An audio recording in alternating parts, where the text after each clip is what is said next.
नमस्कार दोस्तों, स्वागत है आपको हमारे YouTube चैनल पे। जी हाँ दोस्तों, पवन सिंह का नया गाना छठी गीत 25 तारीख को रिलीज होने वाला है, यानी कल।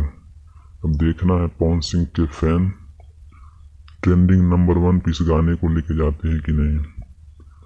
जी हाँ दोस्तों, बताते चलो कि खेसारी लाल यादव का 2 गाना रिलीज हो चुका है और दोनों ट्रेंडिंग में है।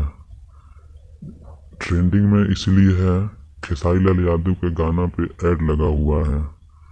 अभी देखते हैं पवन सिंह के फैन कितने जल्दी इस गाने को ट्रेंडिंग नंबर 1 पे लेके जाते हैं।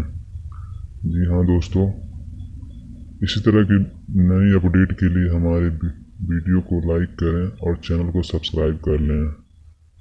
मिलते हैं आपको अगली वीडियो अगली अपडेट के साथ। धन्यवाद वीडियो देखने के लिए।